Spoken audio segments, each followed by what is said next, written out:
actually the village that the village in Girls Burn Brighter is sort of, fashioned around.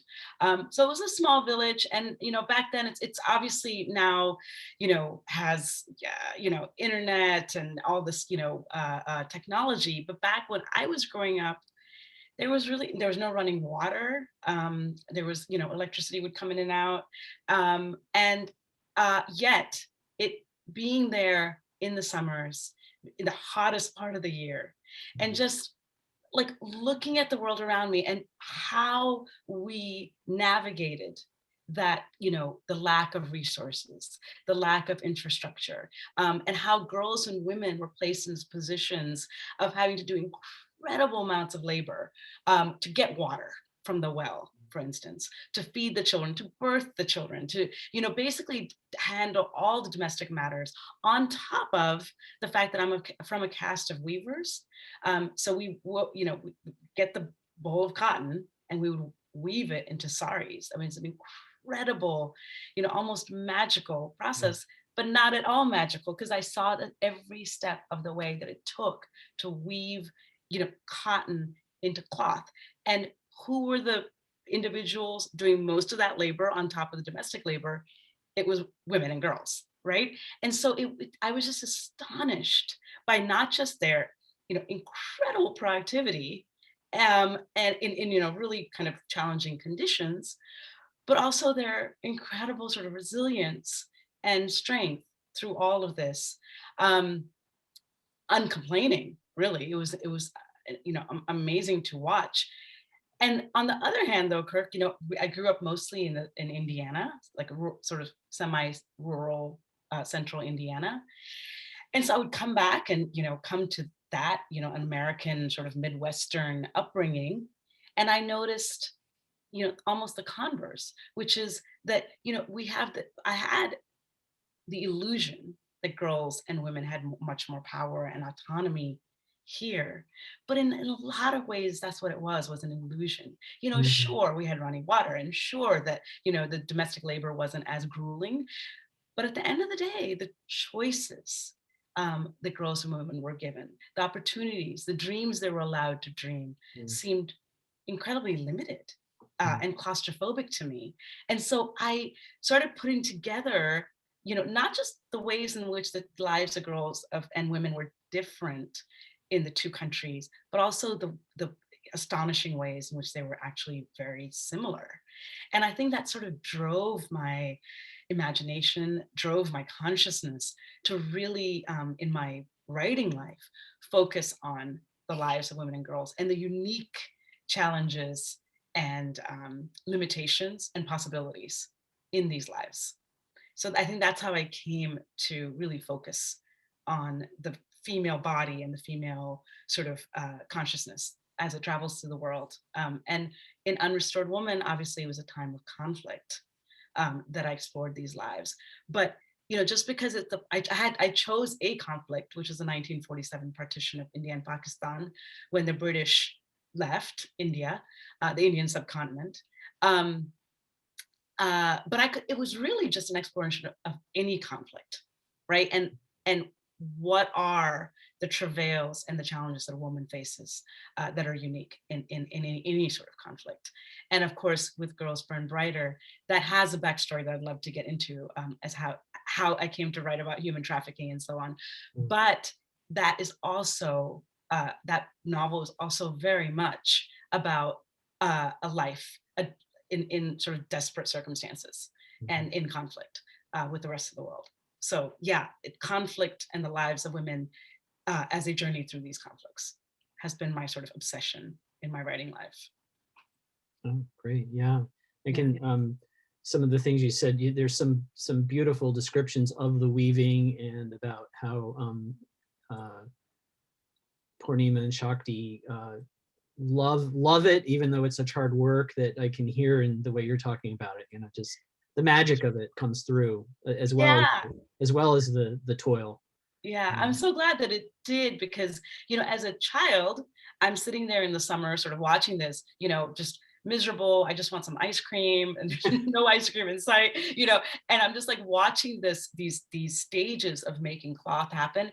not really appreciating it, because I'm a child and I'm just, concerned with other things. But as I grew older, I realized, wow, how fortunate am I to have, watched it and sort of witnessed that happening. And that's when I came to what are these girls going to do? I was like, of course, they're going to weave. And Mhm. really, Mm, we all weave the tapestry of our own lives, obviously, mm, to varying extents. But we also, as storytellers, we weave stories. So weaving as a metaphor and actually weaving cloth seemed like a really powerful sort of gift to give these girls. yeah, Yeah. yeah, that's great. Um, Shanir, did you want to ask a question? Yeah, I can ask a follow-up question, kind of specific to your first book.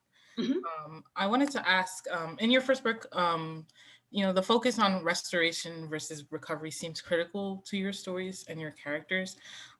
Could you say more about saying like the phrase "I have chosen to refer to them as restored" when you also say that they cannot be restored? Is writing to, them a means to restore them? Is that what you? Yeah. Oh, I would love to think, to imagine and believe that by telling stories we do restore, not just these characters, but ourselves. We come to a kind of peace making with our own past and our own traumas. I so want to believe that, Shanir. And I mean, of course, why do we write? It is to heal, right? To heal ourselves and to heal um, and to I don't know, imagine that we can heal our readers. um, with the short stories, I certainly wanted to talk about how trauma, displacement, conflict, we can't ever, once we experience those things, right, we cannot go back to our original states. It is an impossibility because now we carry that weight and that history inside of us. And so I think that I resisted the term recovered, because recovery means you have it back, fully formed as it was before. And I just resisted that term. So I coined, I guess, unrestored, which is not an actual word, but because we are changed, but we appear to be the same. So we are restored in some way, but certainly not to our original form. And I really, in thinking about writing Unrestored Woman, there was a couple of things that came up for me. One was that, when we talk about conflict, and even times of peace, when we speak of women, the and I'm talking about nation states and borders and wars fought over these borders. When we speak of women and girls, the only border that really exists is our bodies, right? And that is, whether you're in a refugee camp in Syria or whether you're in a bar in San Francisco, a woman's body is the border she has to protect, that she has to negotiate, that she has to, that is brutalized, and that is, just is the only border that is truly hers. And I just, armies don't protect the bodies of women. They actually go and rape and pillage by and large. And so to me, the border of a woman's body is what I was really, really fixated on in speaking about, these women traveling through these conflict zones. And then the other thing I really thought about in writing Unrestored Woman specifically is, the stories are paired. I don't know if anyone noticed that, I would write one story and then lift like either a minor or major character from the original story, and then explore their journey, their sort of trajectory in the second story. So they were paired. And what I was trying to do with that is to really explore the path of trauma, right? And how it can change. It has been shown in the survivors of the Holocaust to have changed the wiring in their brains, like the neural pathways, that trauma. And that can be passed down through generations. And so what I wanted to explore by pairing the stories is how trauma moves through time and space and through bodies and into other bodies. and and so that was what I was trying to do with the pairing of the stories, as well as exploring, what is truly our borders, what are the borders that protect us and that we must protect. And so yes, unrestored is really a term to sort of capture all of those sort of explorations. Thank you. Yeah, of course. Yeah, that actually answered a question that one of our associate editor who couldn't be here today had written, because she was curious about the pairings and the way you were connecting the story. So thanks for Yeah, of course. speaking to that. That's, Yeah. one of our other editors want to chime in with a question. Yeah, so I have a couple content specific questions. Sure. And so kind of looking at your work as a whole, you kind of talk about just like friendship in like unforeseen circumstances a lot. And Yeah. so given that friendship and is a form of love and mutual care is at the heart of your work, and there are moments when secondary characters help your protagonist. Can you speak about compassion as a force for overcoming oppression, and how it is at work in your fiction? Oh, lovely question. So I do certainly think that Girls Burn Brighter is an exploration of friendship, and how friendship, especially among women, between women, is a thing that feeds this, sort of the loneliness of the journey of certainly the female body and consciousness to the world. And what's interesting is, in my own life, I've very recently formed those very beautiful, like just enduring friendships. And it almost seemed like a gift for writing Girls Burn Brighter, is that entered into my life these beautiful friendships. And so yes, in terms of fighting compassion and friendship being a tool to fight oppression, I think absolutely. And I think because it gives us language around that. Until then, until I had formed these friendships, and until and certainly in the writing of Girls Burn Brighter, I was really hearkening back to my work in domestic violence. I spent many years as a legal advocate for survivors of domestic violence. And what I noticed is that women have this incredible ability, and I will just say here as an aside that that is like the sort of focus of my work. So I'm just going to say women, but it's not limited to women. Obviously, all human beings have the capacity and can feel the sort of immeasurable boon of friendship in their lives, certainly.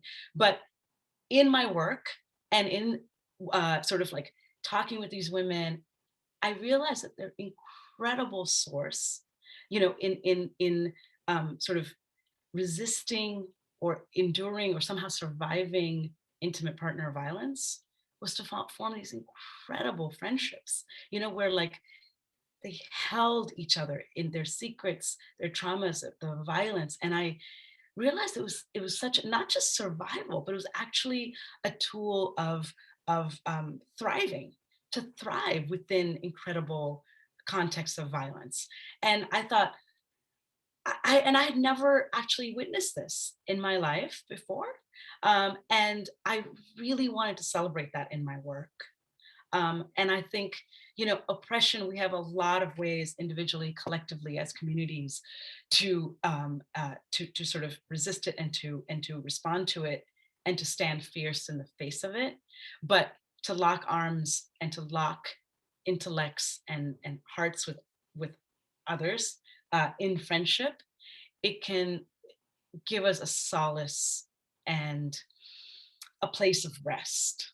And I think that is just as important in fighting oppression than as taking to the streets, is to find those moments of rest. And it can be, and so often is, in the company of those we love. And it's not sexual, it's just an incredibly platonic, beautiful, romantic even friendship.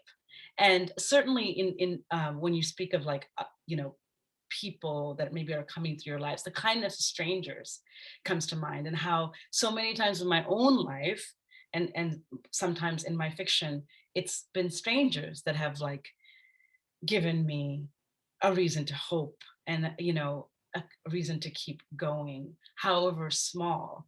And just like the natural world has, and so I think there's so many sources of that, but certainly friendship is something that I witnessed in my work, with domestic violence victims, and I have never forgotten it, and I've always wanted to just write something that celebrates that. So Oh, yeah, thank you. Wow. of course. Um, yeah, thank you.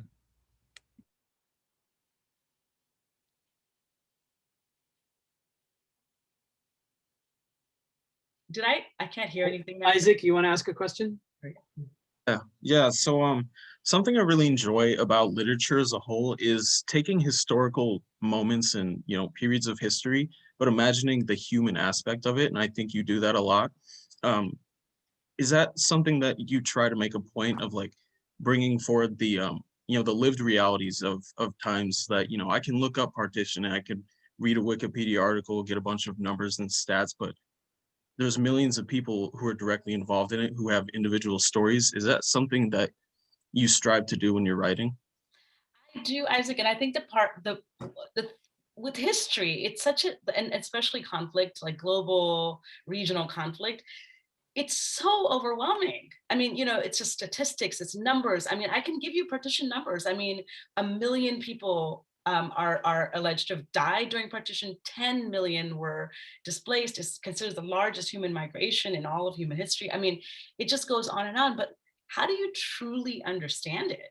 And I remember I went to the border of India and Pakistan, right, in one of my visits as an adult to India, and to just stand there at the border, the one that's been so contested, that's had so much blood shed, in its name, and to just smell the desert, to smell the sage that was there, or to look at the color of the sky or the distant sort of red sort of outcroppings, the hills. I was like, this is what these people passed through. This is what the trains traveled on, this very railroad track that I'm standing next to. And I think for me, the only way the history has been illuminated, I mean, the vast sweep of history, is to look at the individual lives, because what speaks to us is not the numbers and the statistics and the sort of Napoleons of the world, right? Or even the Gandhis of the world. It's about individual lives on the ground, the actual suffering. And all the stories from Unrestored, I should say most of the stories, were lifted from research that I did around, the various sort of challenges that were faced by the populace at the time. And so to me, the sort of small details of an individual life, and these are the things that of course, like, span all of time. Like, I don't care if we're talking about ancient Greece or Babylonia, or if we're talking about right now, it is our sort of daily sort of irritations, our daily concerns, right, that actually illuminate every life throughout history. I don't care when they lived or how they lived, whether they had an iPhone or they didn't. Like, it does not matter. We have this, we all grapple with the same lust for meaning, for purpose. We all combat loneliness. We all seek love. I mean, and then we're all just like, oh gosh, I wish I had a snack in the fridge or wherever, right? And I think that those are the things that make history come alive, certainly for me. And so I wanted to explore history through individual lives, and not what I had been reading most of my life, which is a certain gender, a certain race, and a certain upper aristocratic class, right? I didn't want that. I wanted to read the lives of people that were challenged by incredible poverty and like grueling geopolitical outcomes for them in their huts. Like, that is what I wanted, because history is history. Individual lives are the one that illuminate our own. And actually, like, that is how we connect to a story, right? And I think that I wanted that connection to be apparent to the reader, because I could rattle off statistics, I could rattle off history books, but that doesn't bring it to life, right? Life brings it to life. So that's what I wanted to explore with, certainly with Unrestored Woman. Cool. So, Thank you. Yeah. Nathan posted a question that's, I guess part of it you just answered, but maybe some of it's a follow-up. He was saying such interesting points. What was your experience researching and understanding partition and how it influenced your writing process? I think you answered the influence part, but maybe there's a little more to say about the research of it. And I know we had another question about if there's like a personal connection to partition given your background as well. Yeah, well, I'm from Southern India, and I have to say, it didn't really partition in terms of like migration and so forth. Obviously, the independence movement touched every part of India, right? Which led to the British finally leaving after hundreds of years. But in South India, there was no sort of displacement. Most of the migration happened in North India. So my family was not affected directly that I know of. But of course, it's a seminal event in Indian nationhood. And of course, I knew about it since a very young age. I studied it before I left India. And of course, it sort of, had been hearing about it and anecdotally learning about it throughout my life. And I think that, partition, a couple of things. The word itself is so powerful, right? Like the partition, how does one, and I know the colonizers did a lot of this, but how does one break up a nation, partition a nation? And let's just talk about like the human heart. How do we protect it? How do we partition it? When a loved one leaves us or dies, like how do we sort of encapsulate and go on, right? Endure. How do we do these things? We put that sorrow away. We partition it in some ways that almost seem superhuman to me, right? And so I really think the word partition itself was really resonant for me. And like I said, even though my family itself wasn't affected that I know of, I read a lot about it, books, and there's one book that I can think of called Borders and Boundaries. And it was written by two Indian women historians who went and noted down oral histories of people who'd lived through partition. And that was really, really an incredible, illuminating read. And I also tracked down somebody in the Bay Area who had lived through partition, like a great aunt of a friend. So I really sort of, had to dig deep to find this person. And I went to see her, and I remember this is of course pre-COVID, well before COVID. And we were sitting under a tree, and she was relating to me a really just sort of elegant, composed, older woman. And we were having tea, and she was relating these events that happened in her girlhood, where basically they had to pick up and move to Pakistan from India because they were Muslim. And it was incredible because she started weeping, about like an hour or so into our conversation. And I mean, it was as if it was just happening or happened the previous day. I mean, it was so alive for her. It was so, the pain was so raw for her. And I thought, some things are like that. Some things in our lives, I mean, God forbid it be that kind of, forced displacement for many of us. But there are things that live in us that just to conjure them, just to speak of them, even if they're decades or years or days later, we are still in mourning. We're still sort of moved to tears, and that sorrow and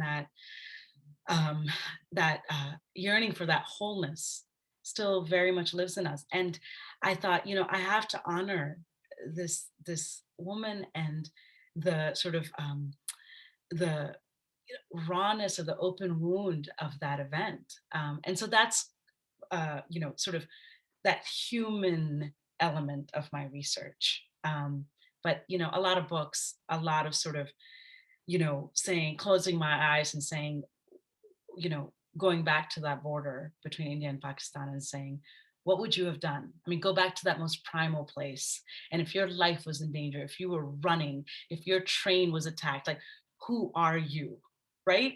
And as writers, that is what we're tasked to do, to take ourselves and put ourselves into the place, into the most difficult humanitarian crises, right? Put ourselves right in the middle of it and say, who are you in that moment? What would you do? And then to just try to the best of our abilities to capture that on the page. So again, it doesn't matter if it's thousands of years ago or thousands of years in the future or right now. That is what we're tasked to do, is to be that on the page, to be that moment and to be that person on the page. Wow, that's a monumental task. Agreed. And you do it in your work, and it actually connects with some questions we had, but really one that Maeve just asked in the chat, which is, does writing about and researching trauma take a personal emotional toll, and how do you deal with this aspect of your work? Yeah, thank you, Maeve. I mean, I think that,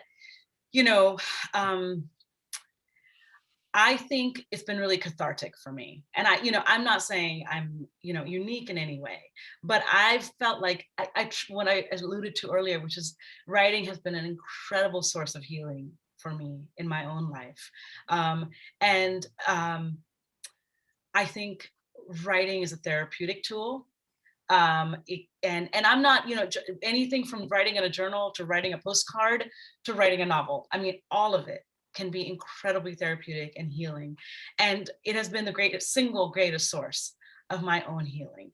And I, speaking of Girls Burn Brighter, for instance, I find that book to be one of the most joyous things I have ever written. And I might surprise people, but for me, I, was left just, every single night after my day of writing, I feel this incredible lightness and this incredible joy, because I was bleeding it out.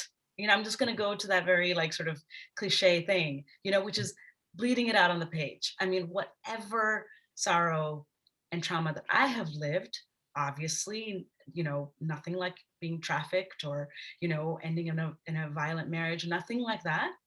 But that doesn't matter, right? It's not this, parade of horrors that we have to say, oh, well, mine doesn't count. No, yours and mine's always counts. It's about, sort of not inhabiting that place, those very sort of dark caves of our lives, but coming out into the light. And the only way I have found, the only way, is through the written word. First, as growing up in my early years, as an adolescent years, to read, I mean, voraciously. And then in my late 20s, I began the first act of picking up a pen. And believe me, it was out of incredible naivete. I mean, I had no idea what was in front of me. But it was the single greatest weapon I've ever picked up in the effort to heal myself, right? And so anytime a friend, I don't care what their profession is, comes to me with a sadness or a breakup or whatever it is, a family issue, I'm like, take up a pen, just write anything. And so yeah, it's writing for me has been, again, speaking of fighting oppression, it's been an incredible tool to fight my own oppression, right? The ways in which I oppress myself. And then related to that, the ways in which the world seeks to oppress. So write, and then read, of course, read and write and read. Thank you so much. I really appreciated that answer. Of course. You mentioned at the beginning, maybe getting into the talking about writing, the process of writing Girls Burn Brighter. And I did read that you hold yourself up in a cabin in the Badlands for 2 months. And I did. It was the Badlands of South Dakota. And I don't know how many of you have been to the Badlands. It's a very incredibly isolated place. And my cabin, which I borrowed from a friend, who's a part of the Lakota tribe. And he grew up very close to Pine Ridge and reservation. And so, he's sort of, his mom still lives in Rapid City, South Dakota. So he offered me this cabin that he'd recently acquired, through some land that he and his mom had bought. And so I was offered a stay there to write. And really, this friend of mine, his name is Adam, he was imagining like a week or two, or like even like a long weekend. And I was like, no, I have to write this book. And so despite his protestations, I went out there, and, it was on like open prairie. There's no one around for miles. I mean, no one. And, it was like sort of like this immense silence, this prairie silence, which I've never encountered such profound silence, to such an extent that, if a bird flew by, I could hear the flap of its wings, like the smallest bird, not a big, eagle type bird, but like a small bird. And so it was incredible silence. And it was only broken by these massive, powerful prairie storms, that would like shake the cabin. Because what I didn't realize was the cabin was not actually sort of grounded. Like it was not in any way attached to the ground. It was just on a tractor trailer bed. And so anyway, these winds, these 80-mile-an-hour winds, and these thunderstorms that were like all around the cabin, and then silence. And it was in this environment, in this context, that I wrote Girls Burn Brighter.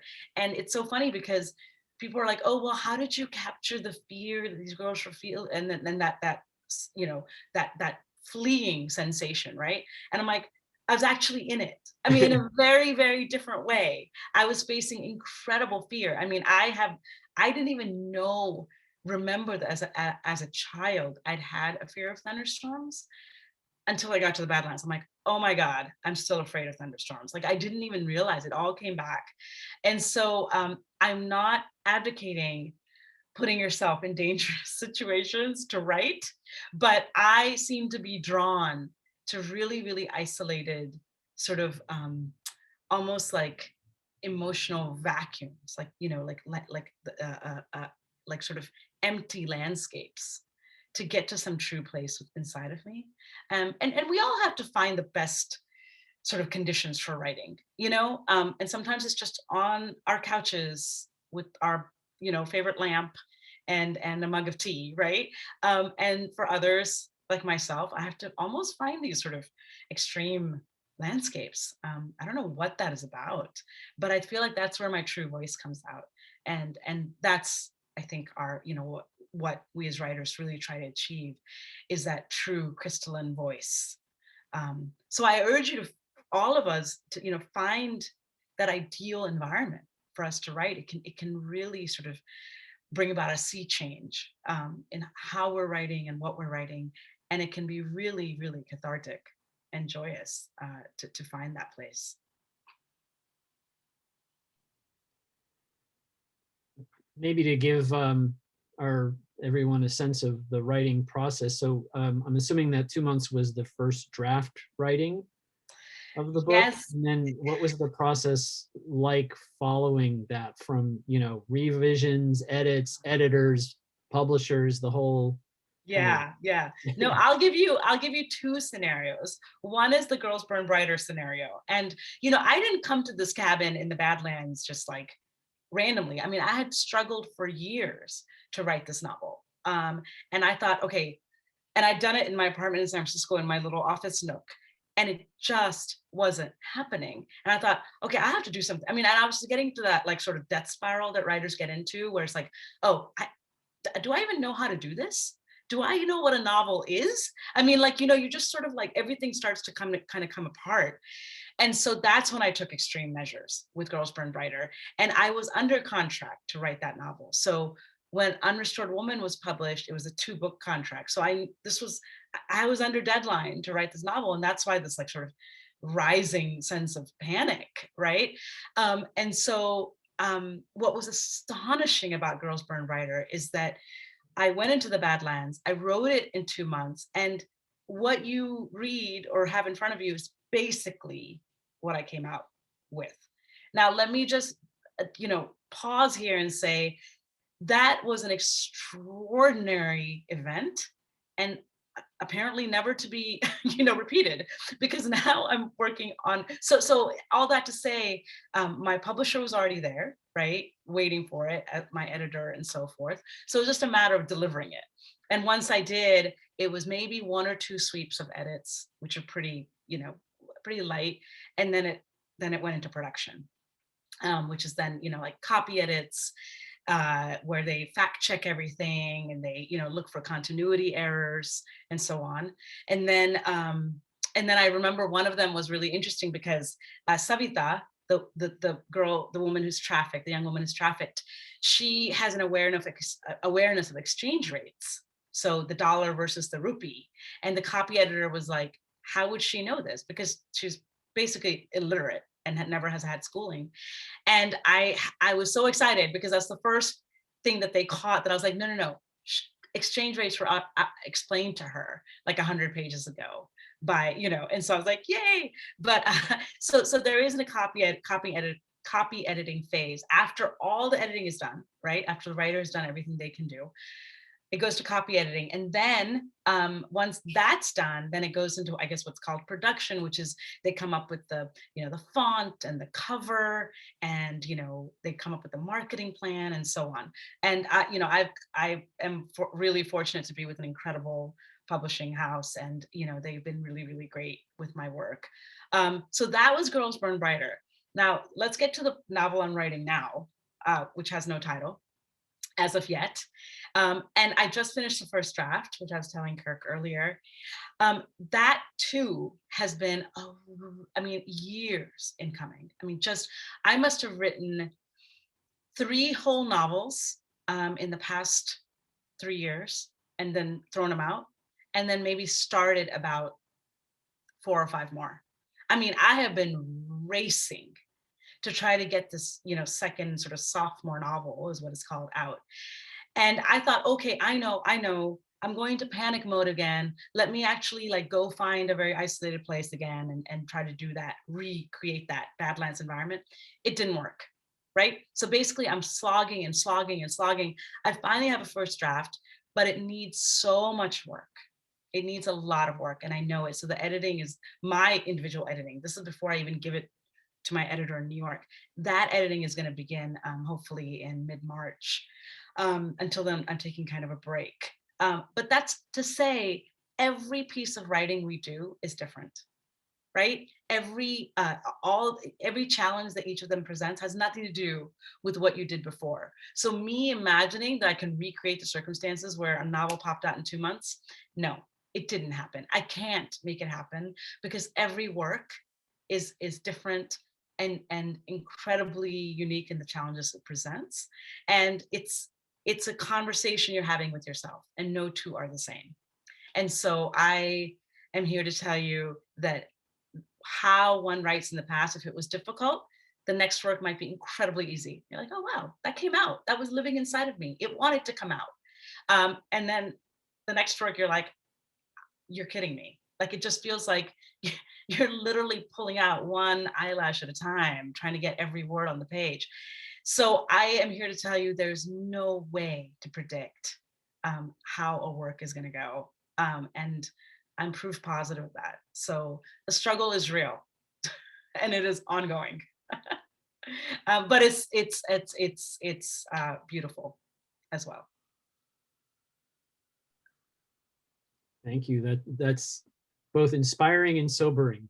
You're welcome. You're welcome. Any other people have some other questions they'd like to share? I've got tons, but I'd like to hear some others. I have a question if there's time.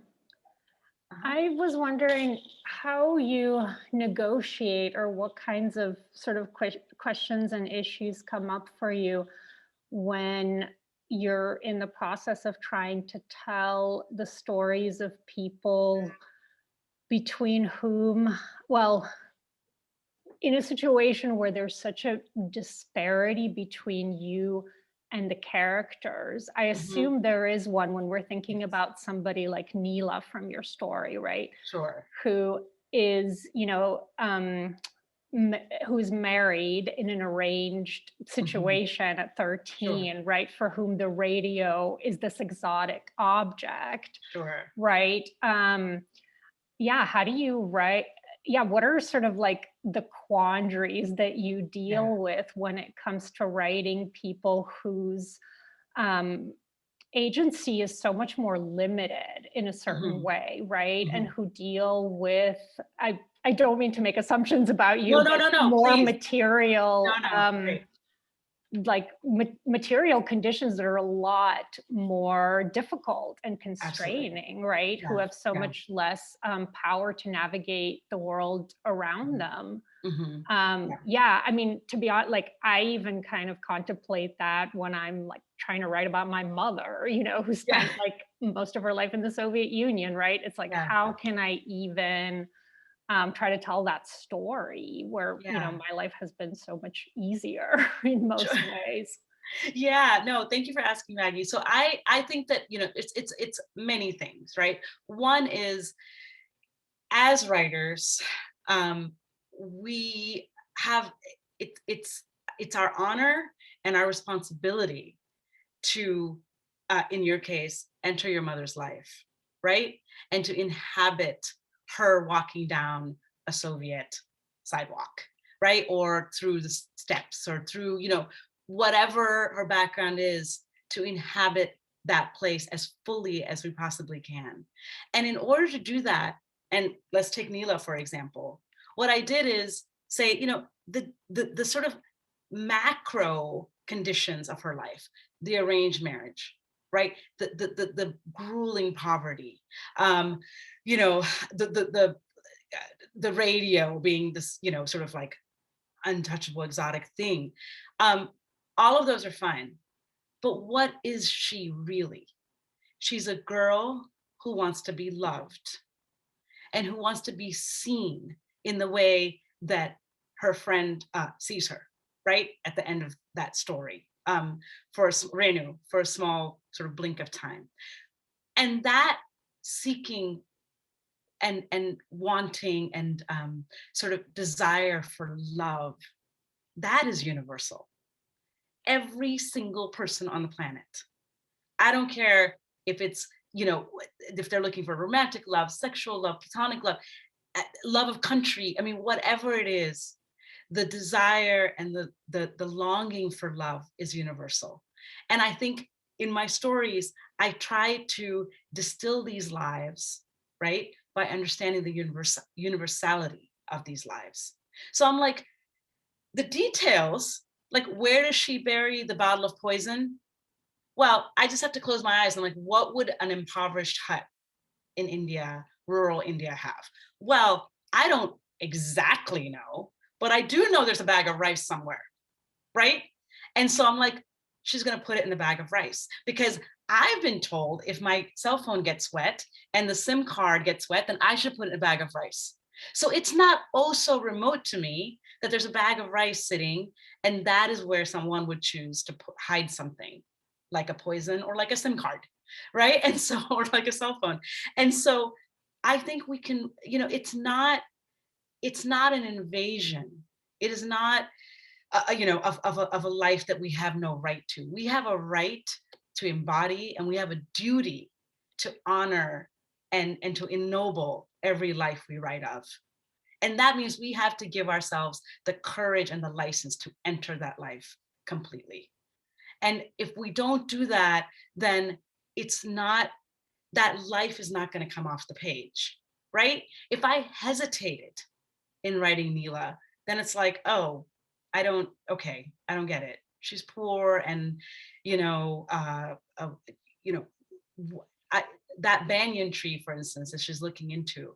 I needed the reader to sit to look into those leaves with her, right? And how did I know there's banyan tree? Like, you know, all I have to do is go on the internet and say, what are trees indigenous to South India? That's it. It took me 5 seconds. I mean, I knew it because I'm from South India, but if I were writing about, you know, sub-Saharan Africa, boom, it would be easy. So I'm saying, find 1 or 2 or 3 details to make that environment come alive. laser focus onto those details. Bag of rice, banyan tree.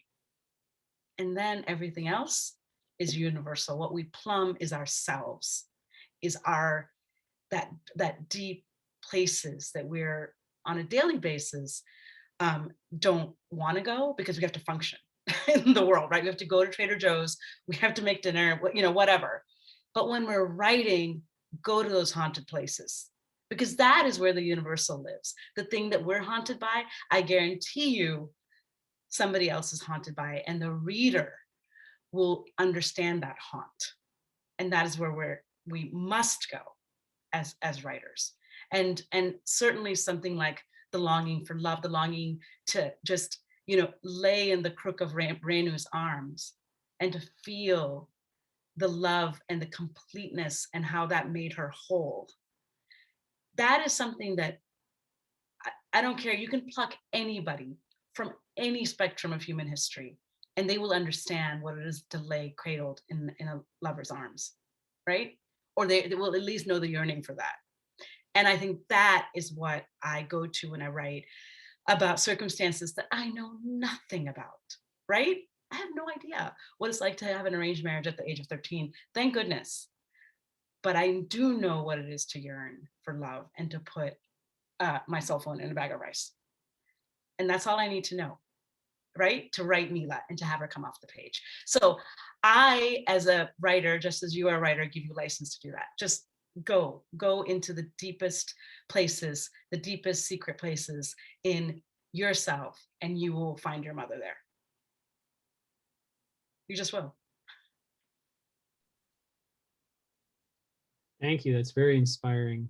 And I love that the haunted place within and the 2 or 3 key significant details. And then Yeah, you don't need any more. You're off and running. Yeah. Yes, you don't really need any more. And I know people that have tons of background research, and I'm not saying don't do research, but you don't want, it's not a history book, right? It's not nonfiction.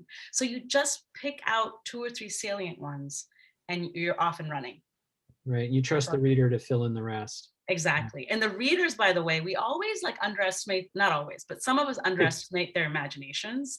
I think the readers have rich imaginations and they want to use them. They want those to be, the imagination to be triggered, which would in some ways hopefully explain the end of Girls Born Brighter. It's trying to engage and trigger the reader into imagining their own sort of ending for the novel. Without giving that novel ending away, did you write past that point, and then, or did you really just say that's it? And Kirk, I couldn't write past that point. I couldn't because a few reasons. First is I could not, for the life of me, even though I've read so much, I've tried to cultivate my imagination and my, writing life. I could not imagine what these girls would say to each other. Wow. I could, what could possibly be uttered, right? And I thought, well, then don't. If you don't know what they're going to say, don't have them, I'm, again, trying not to give it away. And so I just said, leave it, right? Leave it in that moment. And another thing that I really thought about with that ending is that, I had put these characters through so much. I mean, I had just put each of them through the ringer and just to hell and back. And I thought, I want to leave them in a place where every possibility is theirs, right? Every eventuality. I want to give them that as a gift because I have taken so much from them. And so I wanted to leave them an infinite number of possibilities at the end of that book. And then, I think maybe the third thing I should say about the ending is that what I alluded to earlier, which is that I think it's really powerful when a book or a story leaves it open for the reader to keep writing it, right? I think that's, I love, not too much, because then you're kind of frustrated, but just enough that the reader continues to write the book or the story or, whatever, the poem in their heads long after they're done reading it. And I wanted to give, and you know, when something is tied up neatly in a bow and it's just a package sitting under the tree, it's like, you know, it's fine. It's, you know, it answers all the questions, but it sort of ends. And I wanted this novel to continue living. And I thought this is the best way to do it, is to just end it where the reader has to keep writing it. And I find that to be a really, those are the stories that stay with me, right? The ones I'm forced to keep writing. And I wanted to do that with Girl Spring Brighter. Well, I think you did that incredibly successfly, because I've spent the last week thinking about what happens next. Oh, goody. I'm so glad. that was totally my intention. So I'm so glad you did. Yeah. And boy, you know, everything you've said has led me to even more questions, and we have lots more, but we're at a little after 5. And Oh, wow, it flew. yeah, it really flew. Just Yeah, on your wings. And I want to give you some time to rest before your reading at 6. Right. So, you know, Okay. I hope people here can make it to the reading, and I imagine we'll have time for a few questions at the end then as well. Okay, that sounds great, because I don't think I'm going to go for the full 40 minutes. Okay. I mean, I'll, you know, but I love the conversation is the most sort of, you know, exciting part of this. So I'll read a little bit and then I'll talk a little bit about, you know, the book and how I came to write it. But then this is conversation. Let's do a lot more of Great. that. Okay. Okay, well, we can, so yeah, so if you have questions you didn't get a chance to ask, we can pick them up then. And Perfect. I'd love that. Thank you so much. Absolutely. I'll see you all in an hour or so. Okay. Bye. Bye-bye. Thank you. Thank you My so much. pleasure. You. Thank you. Thank you so much. My pleasure. See you soon.